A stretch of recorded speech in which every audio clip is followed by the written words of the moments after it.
Ba't ka nandito? Di ba hindi ka kita pinapapunta dito? Ngayon naman, minsan na nga lang ako magpunta dito, kaya niyo pa ako. Ano ba kaya niyo sa akin, Nay? Ikaw! Ikaw ang may dahilan kung bakit namatay ang tatay mo! Bakit si Kim, imbes na ma-impress, ay mukhang na-stress? Hindi? Kinabangga ang tatay mo.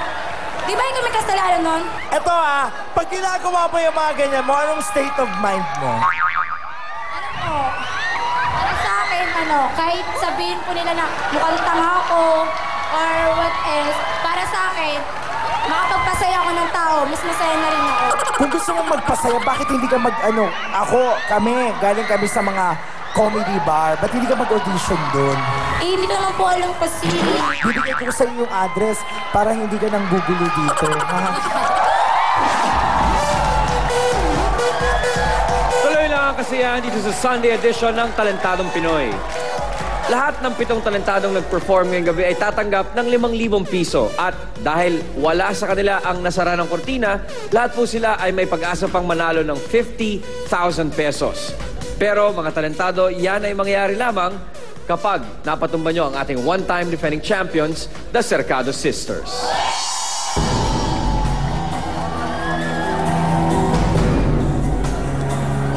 Mga talentado, gusto ko lang ipaalala sa inyo na manalo o matalo, mag-uwi kayo ng 5,000 piso dahil nakaapak kayo dito sa ating entablado at dito walang umuuwing luhaan. So maraming salamat sa magandang show na inyong pinakita.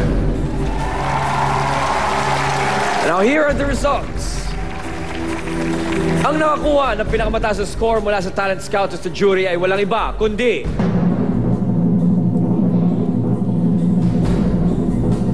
congratulations, Ronnie P!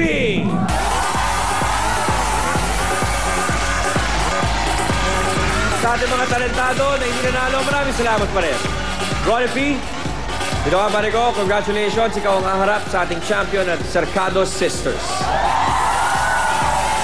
Eto nga't nag-umpisa na ang lakbayan ng ating defending champions. Ano na ang kanilang naramdaman na napunta sa kanila ang swerte? Eto po, ang kwentuhan natin sa kanila. Hindi po talaga kami makapaniwalang tatlo kasi po big challenge po talaga sa aming magkakapatid yun kasi po sa inaasahan, hindi po namin nakasama yung bunso namin kapatid na si Selena. Nag-adjust po kami sa choreo, sa bosesan, sa lahat po talaga. Kaya super big challenge po talaga sa amin yun. Kaya thank you kay Lord. Kami po yung pinalad na maging champion po that night. Kung nanalo po kami, super saya din po kasi po may pambayad na po kami sa renta po ng bahay. Okay. Tamang-tama pa po na timing na birthday po ni Maylene. Kaya may panganda po kami.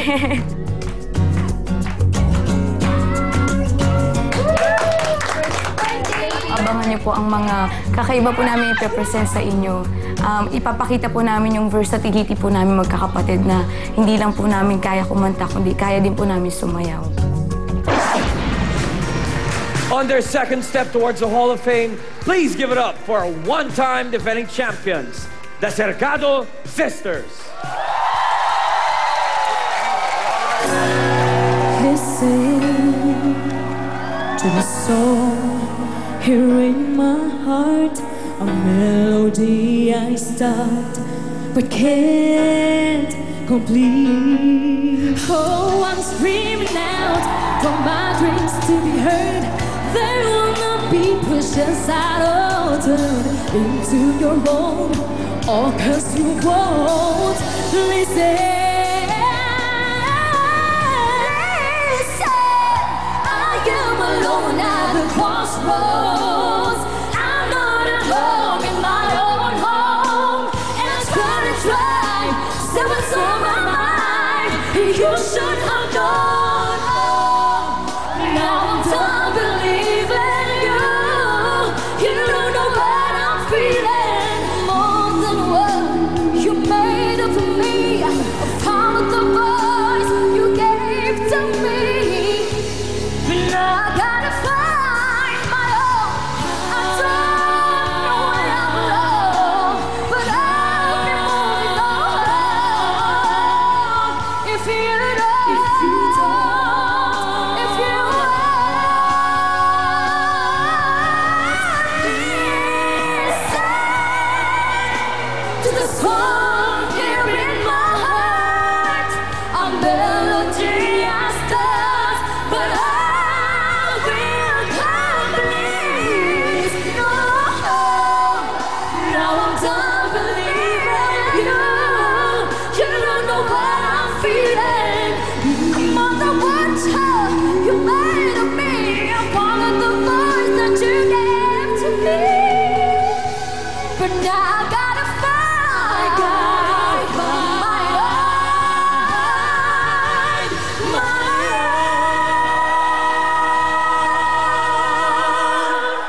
One-time defending champions, the Cercado Sisters. Okay guys, kamustahin natin ang inyong unang pagdepensa sa inyong corona bilang kampiyon. What can you say, guys? Okay, pagbukas pala ng ating telon, divang-diva na ang nakita namin. Divang-diva rin ang kumakanta. Divang-diva ang blending. Hindi po. Ay, sus, Ginoo. Ang kanta nyo may galit, may asar, may sapak, may suntak, may tadyak. Ayun na, kayo na, daka! Woo! Woo! Woo! Woo! Yes! Thank you po. Yes! Win. Winner na, winner. Tama, winner na nga. Nalalaglag yung damit ni ate. Nararamdaman ko rin niya minsan. Gano'n talaga pag walang kinakapitan. Huwag kang matakot. Normal yan. Alam mo naman yung katawan ko, 36, 12, 12, 12 lang. Pero ito na yon. Direk Audie and I and Miss Lucy were talking kanina. The bar has been set. Ito na yung standard na gusto natin sa bagong season. Kailangan pag lumalaban ka at may dinidepensahan kang corona, gagawin mo talaga lahat. Na parang Battle of the Champions every night that you step on that stage. And I saw that quality tonight sa inyong mga girls. So congratulations. Thank you po. Sa petals nyo sa buhok, sa nude nyo ng mga dresses, sa inyong walang humpay na pagbirit. Tuloy-tuloy na yan. Huwag na kayong matakot. Ituloy nyo lang din ang pagiging mahusay ninyo. Good job.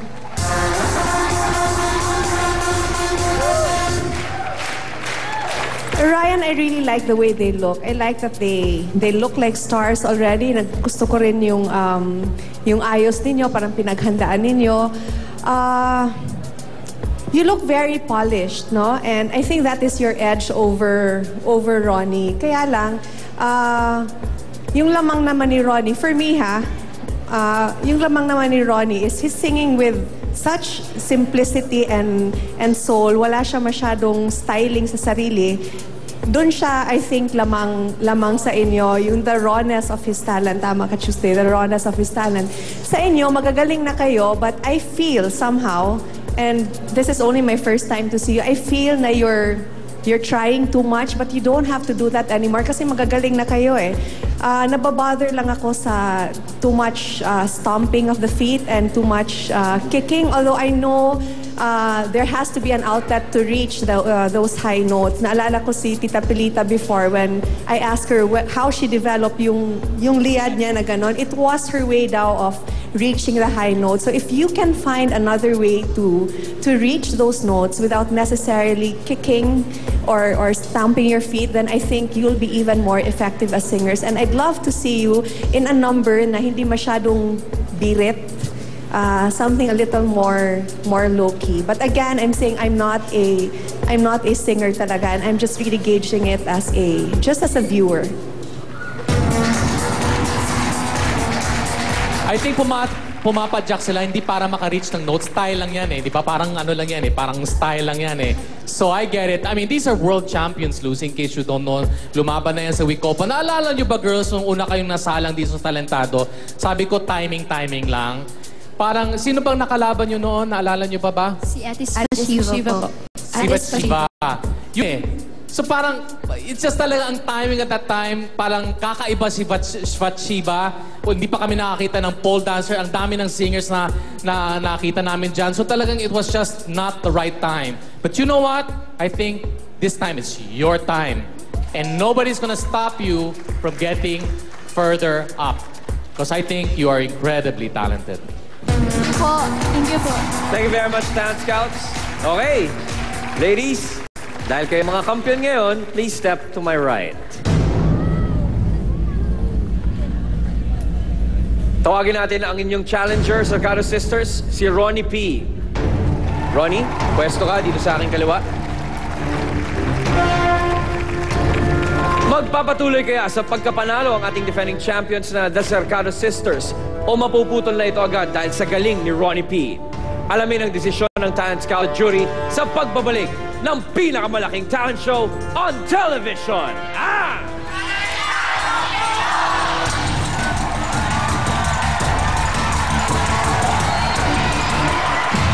Congratulations! Laban man ang magkakapatid, kaagad na mapabatid ng isang lalaking may pambihirang tinig. Sa pagbabalik yan, aming ihahatid. Abangan sa pagbabalik ng Talentadong Pinoy. Patuloy pa rin ang paghahanap ng mga talentadong handang magpasikat. April 4, SM Bikutan. April 8, SM Fairview. April 9, SM Novaliches. Kung tunay kang talentado, sugod na po kayo!